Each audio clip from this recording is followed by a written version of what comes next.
Hey guys, welcome back to Past Amazing, and today we're going to be talking about 7 things that you didn't know about Clash of Clans. So basically these 7 things are probably features or facts about the game that you didn't know before, and right now I'm going to be telling you guys about these things, so hopefully this is interesting to you guys and hopefully you learn a few things as well. Now before I get into this video, make sure you guys are subscribed to my channel and you turn on my notifications for all my latest uploads. I post the latest Clash of Clans updates, news, and leaks. Now anyways, we're going to be hopping right into this list right here, starting off with number 1. Playing more than 4 hours will require you to take a break from the game.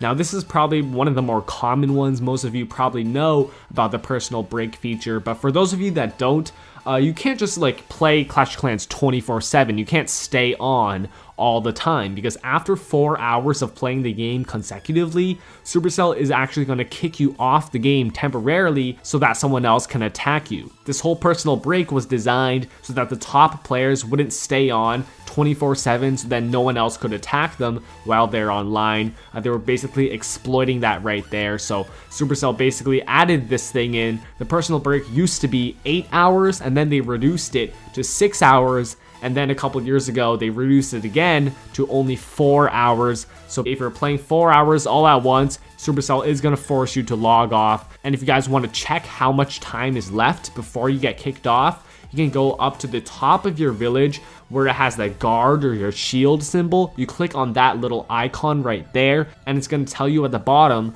how much time you have left until your personal break. Alright guys, so we're going to move on to number 2, which is that you only can have 1 gem box at a time in your village. So we all love gem boxes. They're one of my favorite obstacles because they give you 25 gems per gem box and they spawn like once a week or so. But the thing about them is only one of them will spawn in your village at a time. You can't have 2 gem boxes in your village. So basically what you're going to want to do is as soon as you see a gem box in your village, go ahead and remove it as soon as you can. Because until that gem box gets removed, you can't get any other gem boxes. So you might as well want to remove it if you have a free builder, or as soon as you have a free builder, you want to go remove that thing right away so that you immediately get put back in the cycle to get another gem box. This one hopefully you guys do know already, but it's not like Supercell broadcasts this fact out there. So there's probably a lot of you that don't know about this. So just a public service announcement, make sure you guys are removing your gem boxes as soon as you see them. Alright, moving on to number 3. You can still request troops in your clan castle even if your clan castle is upgrading. So this one's a pretty interesting feature and I'm not sure if you guys knew this or not, but even if you're upgrading your clan castle, you can still request troops, you can still request spells and all that stuff. I know for like the barracks, when you're upgrading your barracks or your spell factory, they don't let you train troops or train spells in that barracks while it's upgrading. But for the stuff like the clan castle, you can still request troops, which sort of doesn't make sense if you think about it, because if a building is upgrading, you're not allowed to use that building because it's under maintenance, you know what I mean?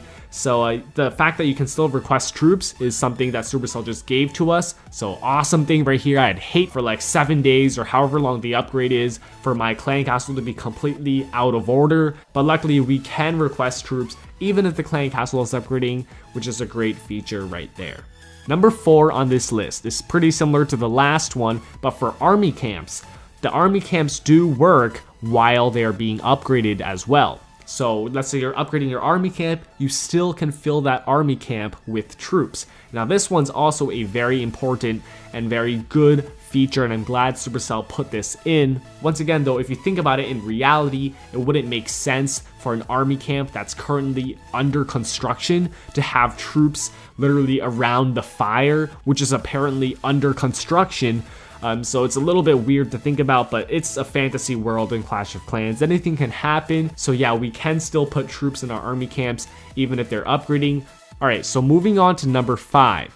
When you move your builder's hut, it'll actually expose the sleeping builder inside. So you should try this in your village. So you take a sleeping builder hut, meaning that the builder is not working on anything. You click on the builder hut to move it. You move the builder's hut to somewhere else, but don't actually place it down. And you'll see that under where the builder hut used to be, it's actually gonna be the builder himself. He's gonna be sleeping in that grass spot right there. So yeah, this is actually pretty interesting stuff. Supercell sort of put this little Easter egg in just for us to play with and have fun with. Number 6 is that when your lab upgrade finishes for your troop or your spell upgrade, the new level will be applied even to existing troops. So let's say you're upgrading one of your troops and it finishes upgrading and you have that troop in your army camp already, then when it gets upgraded, all the troops in your army camp will instantly get upgraded to that new level also. So it's not like you have level 7 barbarians, but since you have level 6 barbarians in your army camp, they're going to stay level 6. No, they're going to also automatically upgrade to level 7 as soon as your lab upgrade finishes. So this is pretty cool stuff, and although it doesn't really make sense, once again, Clash of Clans is a fantasy world. Anything can happen, and this is honestly a great thing because what it means is that right before the lab upgrade finishes, I can train a bunch of that type of troop and then put it in the queue in my barracks. And then once the lab upgrade finishes, I can just go minus all the troops, basically cancel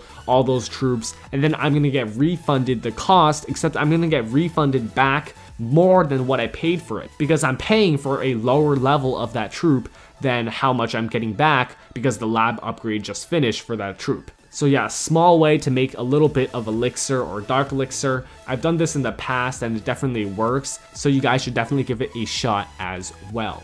All right, last one on this list is number 7. No one knows what the P.E.K.K.A is. So basically this is on the list because literally no one knows what the P.E.K.K.A is. I don't know. You guys definitely don't know. The only person that knows who the P.E.K.K.A is or what the P.E.K.K.A is the P.E.K.K.A itself and the guy who designed the P.E.K.K.A. And apparently he or she is not going to be telling us what the P.E.K.K.A is. So the P.E.K.K.A is a complete mystery. Is it a robot? Is it a samurai? What is underneath that deep and heavy armor? No one knows. Could it just be a human being underneath?